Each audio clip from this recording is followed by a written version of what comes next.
helping people tell their true personal stories about why they do what they do, or life-changing experience that they've had. I like to remind people, met people from all walks of life, all over the world. I say, look, at the end of the day, everybody just wants to go to bed happy, fed, and loved. Obviously, there's many more layers to it, but in some ways, life isn't much more than that. And if you remember anybody's particular life story, people are doing the best they can.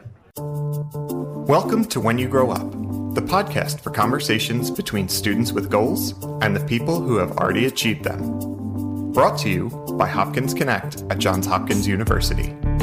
In this podcast, we match students for a conversation with their dream mentor. Here's our student host for today's episode.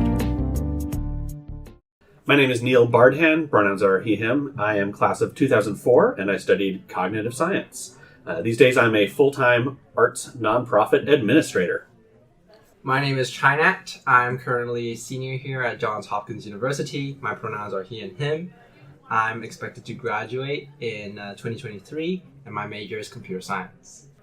You're listening to When You Grow Up. Perfect. Well, Neil, welcome to the podcast. Glad to have you here. Thank you. For those of our audience out there who don't know you, why don't you introduce yourself very briefly? Yeah, so I am Neil Bardhan. I went to Hopkins. It feels like a long time ago now. Graduated in 2004 with a degree in cognitive science. I went on to earn a PhD in brain and cognitive sciences, and followed a research path for some years. And then I moved towards integrating the arts into science and science communication, specifically the performing arts, which does lean on a background that I picked up in high school and in undergrad. But now I'm really interested in how do people get work done? How do they tell their stories about what they do? Why do they do what they do? Which is part of how I got here at this moment. I've had a number of roles over the past couple of years, but I love talking about the discoveries that I've had along the way and the supports I've had. And I just find it just really interesting to see how people end up where they are. That's awesome, Neil. That's super cool. So I guess transitioning a bit more to your experiences post-Hopkins, do you think you continue to travel a lot? These days, I've had a great run this summer and fall with my wife. We went to Alaska, as I mentioned, with some friends. Alaska. We went to Maine for a wedding. We went to Miami for a conference for her. Went to 3 weddings in October, so that took up some interesting time. My mom lives in the town where I grew up, so to go up and see her. And in some ways, right, there's just a different freedom now, right? I have less homework to do. And I guess, everything's opening up now. Things are opening up, yeah. I have access to disposable income now that I didn't when I was 19, that I can go off somewhere. But I also was really fortunate. I mentioned this earlier. When I lived in the Netherlands, I traveled constantly. In 2012, I think I visited 16 different countries. And it's because I could, first of all, I lived on the Dutch-German border, so I could bike 5 miles and be in a different country to grocery shop.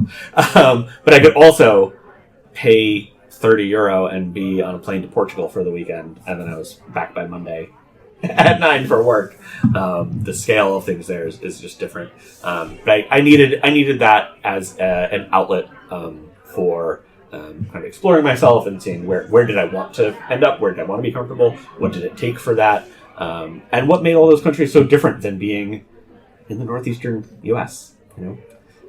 Lots of things is the answer, but it just gave me that freedom. I'm curious to understand, because you really look into linguistics and understanding the way language works. Was there anything interesting or unique that you observed across these different cultures, and potentially whether that be language, cuisine, or just mannerisms that you think is something perhaps common throughout humanity that you observed, or anything that you'd like to share? One easy thing, language-wise, is knowing a couple words and phrases will get you really far.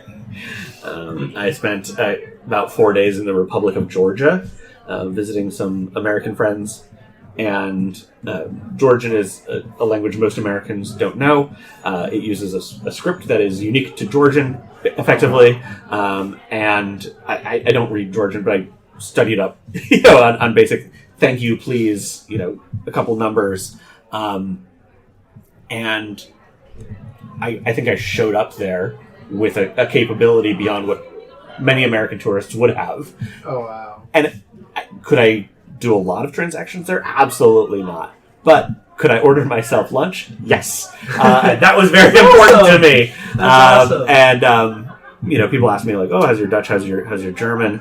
And I said, oh, it's just enough Dutch to get by. It's atrophied a great deal. And my German, I said, my German was, pub and train German. I know my directions. I know how to, use a train ticket. I know how to order a beer and a sandwich. But don't ask me to do interesting verbs about taxes or something like that. And on the you mentioned cuisine. Yeah, everybody's got interesting food in some way, and there's a history there, and there's even if the food isn't what you and I might think of as delicious, there's a reason that's what people eat there, and it's certainly a mix of history and culture and sometimes oppression and colonialism, but also on a simple environmental level, also what grows there. Can they fish easily, or is it all tubers? And so I really got to sample a great many things when I was in Europe and explore that. Yeah. I totally agree with the fact, just learning enough of the language so that you can get by. Because I remember when I was in high school, I was taking this Spanish course, and just for whatever reason, I just couldn't learn the language. And I was like, man, this is like so boring. I couldn't get to do it. But then, my family went on a road trip to Camino de Santiago. And so it's this pilgrimage walk that you do in Spain. And within that month, I learned so much more Spanish. Yeah. And what that kind of made me realize is that, language is a living and breathing thing that ultimately, people define themselves. And so it's important that you're actually practicing that within the for sure. Yeah. When I was in grad school, I was going to speak at a conference in France. And again, this is basically pre-social media, pre-smartphones. I'd emailed the owner of this bed and breakfast outside this university in southern France where I was going to go. And I took 3 years of French in middle school, high school, a year at Hopkins. And my French was adequate. It was very adequate, we'll say. And I hadn't had a lot of chances to practice it between freshman year and when I went over for this conference. So I'd emailed the person, set up a room, and I showed up there, and I met her and first said something in French along the lines like, oh, I have a room, do you mind if I speak English with you? And her response was effectively, you speak French just fine, we can do it in French. And that's when it clicked for me, like, oh yeah, I have 4 years of French training, not just so that I can, read a textbook at some points and take some exams, but because I knew at some point I was going to be in France and want to speak French to people who spoke French natively. And it didn't wow her, I'm sure, with my abilities. And I couldn't live there full time right now, certainly. But that's what I needed in that moment to say, hey, people use their languages to live their lives. And if you're going to learn a bit of it, go ahead and make use of it. And do you think that this general understanding of all these different languages played a role in your day-to-day work these days? To an extent, yeah. Now, when I'm helping people tell their true personal stories about why they do what they do, or life-changing experience that they've had, I like to remind people, I've met people from all walks of life, all over the world. I say, look, at the end of the day, everybody just wants to go to bed happy, fed, and loved. There's many more layers to it, but in some ways, life isn't much more than that.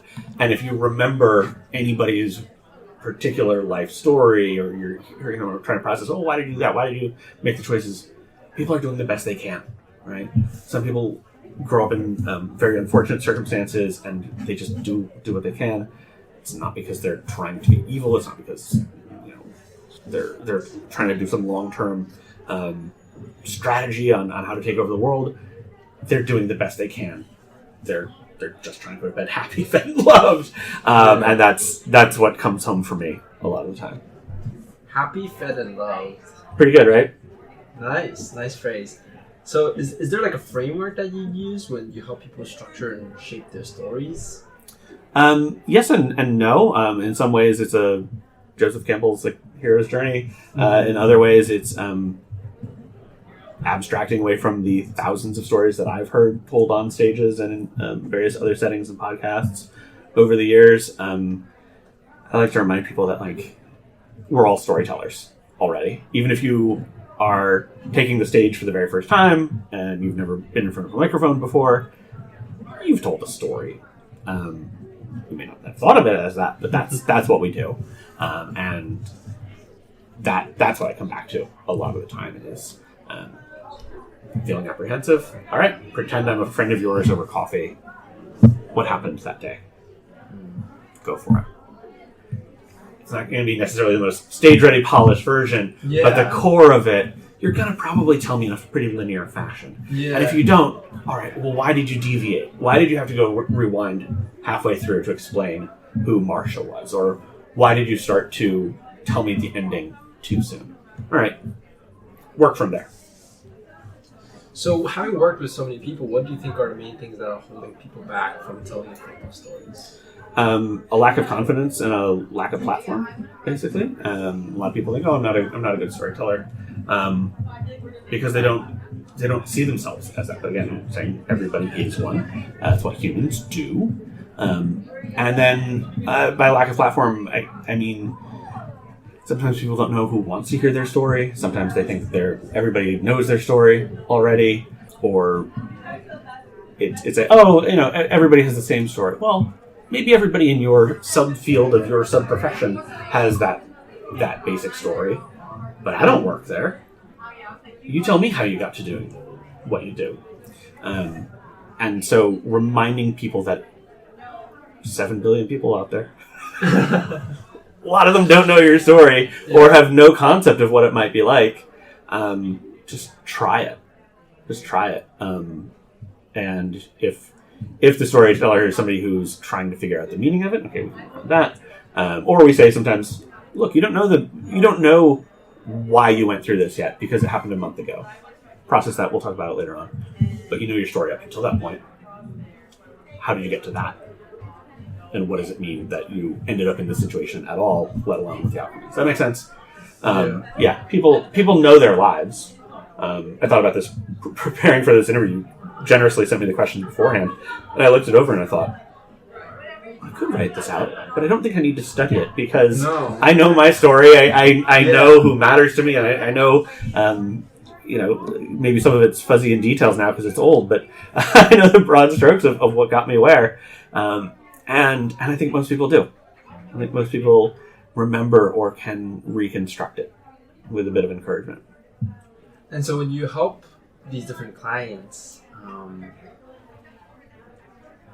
what are their usual backgrounds? Are they scientists mostly, technical people? It ranges. It really ranges. So I work now at First Person Arts, which is a nonprofit based in Philadelphia, and we believe that everyone has a story to tell, and we help people tell their stories. So I've worked with people who went to prison when they were a teenager and were convicted of violent crimes, and those stories have value. And I've worked with people who are nurses. I've worked with a lot of nurses through some really wonderful partnerships over the past couple of years. And nurses have the best stories, is what we say. Everybody's stories are the best stories, but nurses have some incredible stories that don't always have a platform for all sorts of complicated reasons.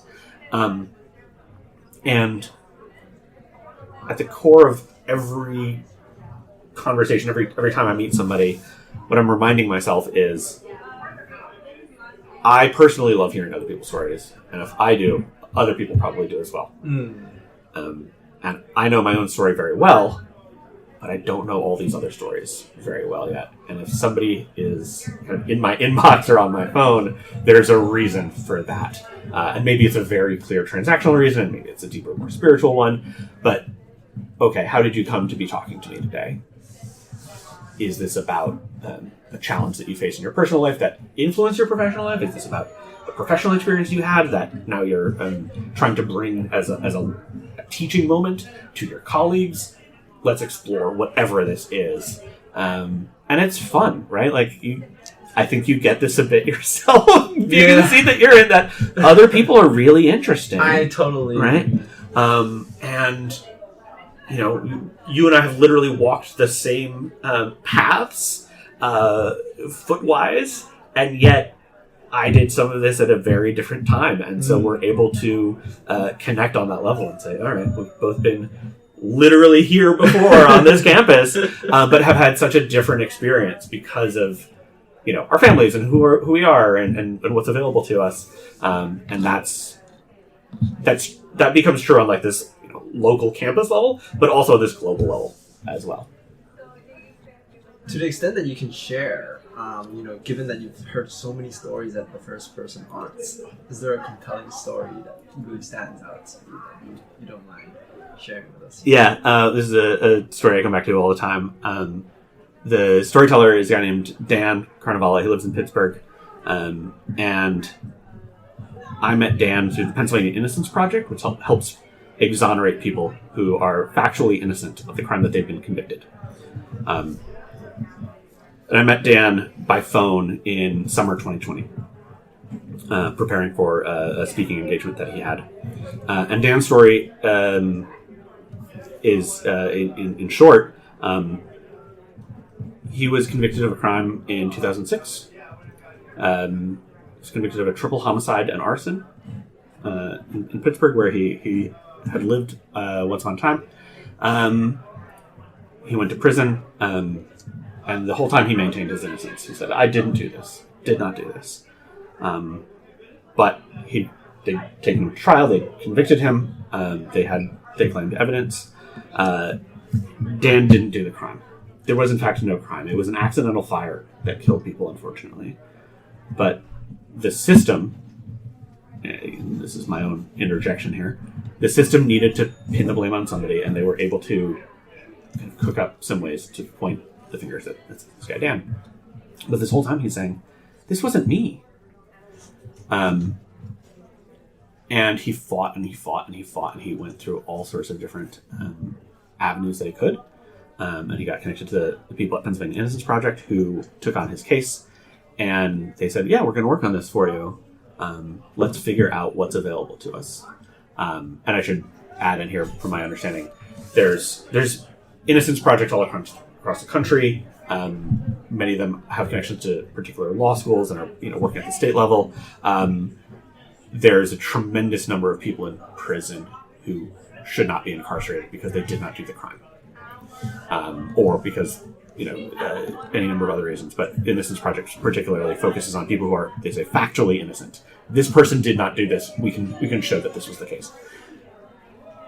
So Dan was fighting for 13 years. And he found out that his case was getting dropped. Or rather, they were going to consider whether they were going to retry him, I believe. I'm not a lawyer. He found that out in February, March 2020. Oh, wow. And he was released from prison March 12th, 2020. Got to have dinner with his brother, and then COVID shut down basically Pittsburgh and the county that they were in. And so he went from, as he says, lockdown to lockdown, right? He was in state prisons, living a very particular life that had some, a number of unfortunate aspects to it, as many prisons do. And then he was like, well, now I'm out, but what is there? But by the time I got to know him, he'd gotten a full-time job. Awesome. He'd managed to get a driver's license, which he had, expired or he hadn't had access to previously. He'd rekindled a friendship with somebody that turned into a relationship, and he just looked at it and he said, I'm lucky to be where I am. And he was upbeat, and spoken to him a couple times since. And the thing that he pointed at several times was he looks at so many little things that he could have taken for granted, right? The concrete example is having some ice in a cup of water or in a soda. You can't have that in prison. And so now, when he gets licensed, he had 13, 14 years, but that just wasn't a possibility for him, let alone all these other things, right? And it was just such a tremendous story of overcoming, very, very difficult odds and systems to come out on the other side. And he was able to tell his story in his words to a number of people who had gathered to listen. And I think about him all the time because it's one of the first things I said to him was, look, man, I know my experience, you know yours. You've had an extraordinary life. I'm excited that I get to work with you and help you shape it. And that's the power of this kind of work, right? That's being able to say, how did he end up where he is today? Whew. He had some twists and turns, very unlike my twists and turns. But hearing him process that almost in real time, right? Because I was talking to him just a couple months after he got released and exonerated. I felt tremendously fortunate, and it felt also like a great justice that I could add to the world, right? Is sharing, hey, he's not alone in this, right? If this happened to him, this happened to other people as well. And we're lucky that we have his story, and I felt very fortunate that I could be part of that, particularly in 2020 when many things felt incredibly challenging to find hope.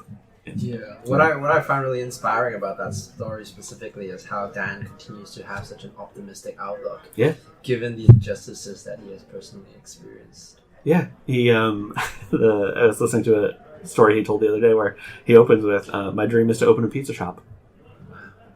He's like, I just love cooking and baking, and I just want to open a pizza shop. And I just thought, that's it. That's so pure. He's looking to change the world in the best way that he can. Just pizza. So when you helped somebody like Dan, shape their story, do you help them with the structure, the language, all of it, and depending on what's needed and what's possible in the timeline available. Many people have the language around it, but need a little nudge here and there, or a little editing of. This happens often with technical folks, but it happened with Dan and many others as well, where I just say, hey, I don't come from that world. Can you define that for me? Or can you explain a little bit about the shape of that building? Because, yes, you're mostly telling your story to colleagues, let's say, but I'm not one of them, and we'll have some public there. So I can help people with the language that way. The structure is the big thing for a lot of people, right? Memories are messy, and people pull from all sorts of things, and just being able to put it in a package that, one, makes sense to the teller, and two, works for the audience is really, really important. And so, I think about this interview, we've covered all sorts of things. This isn't, the direct narrative that it could have been, right? If I wanted to write this out as a chapter of a book, sure, I could do that. But everybody has to kind of piece it together and find a balance often as well, right? Some people want to add a lot of details about things that I don't need all the details for. Sum that up in a sentence or two and then move on, because as a caricature example, right? But maybe I don't need all the details about that course you took, but I just need to know, did you make a friend in that class? Despite how challenging it was. Yeah, great. Don't tell me all about the problem sets. Just say, I had some very hard problem sets. I met a wonderful classmate, and now we work together. It's something like that, right? People, again, I'll come back to it. Everybody's a storyteller, but how you want to tell that story is going to differ based on who you're telling it to, your own personal needs, just kind of where you're at as well with the content. We're all learning about ourselves. So given your current position in your story, where do you see yourself in 5 years' time? What's the next chapter for your personal story? Yeah, thank you. I am working on writing more about myself, my beliefs. This is something that you touched on earlier about, how do you start in comedy, and I'm just saying start with what's true. I haven't given myself the freedom in some ways to write some of my stories down, or essays about kind of why I believe what I believe and how I got there, and I want to do more of that. I'm also curious about other ways that people can tell stories. I've been really fortunate in that I've helped people prepare for the stage and podcasts and so on, and I think that's going to continue. But I think particularly with where we are culturally and technologically now, if that makes sense, we're at kind of an inflection point of what other formats are there of storytelling. And that's very exciting as well for me. Have you ever tapped around? Like, I know video is a great format, but like VR, AR, people playing around. Oh, funny. Haven't touched VR, AR. Video, I leave to the video experts. My wife and I were talking about it the other day, and I was like, I don't think I'm going to learn how to edit video. I mean, maybe the tiniest bit, but in terms of like full on production, right? I said, I don't think I'm going to be a TikTok star. That's okay. That's okay. That's amazing. And so, do you see yourself, continue to be at First Person Arts, or staying in Philadelphia, or like, what's the plan? Yeah, I'm definitely at First Person Arts for a while. I got a lot of great projects going on. I love Philadelphia. I've really built a wonderful network there. And I came in with a wonderful network. I'll give a lot of people some credit for that. But it's a town where so many people are passionate about so many different things. Oh, so true. And it's big and small all at once. I can walk across town and run into somebody that I know. But I can also meet new people all the time. I came there because the landscape of professional opportunities was so vast, right? And I sometimes feel like, I've been in the arts and I haven't been in higher ed as much as I thought I might, or I haven't gone into like the business side of things as much as I thought I might. And everything is growing. So thank you so much again, Neil. It was amazing and superb hearing about your own personal story as a storyteller yourself. Awesome. It was absolutely great having you. Thank you so much. Thanks for having me on. Appreciate the opportunity. You have been listening to When You Grow Up, the podcast for conversations between students with goals and the people who have already achieved them. Thank you to our When You Grow Up podcast student team and all the people who make this podcast possible, including our editors, Thomas Nishimoto and Josh Felton, our relationship associates, Camille Blake and Laura Flynn, our marketing coordinator, Himanshi Sharma, our project manager, Ben Stevens, our host students, and all of our guests.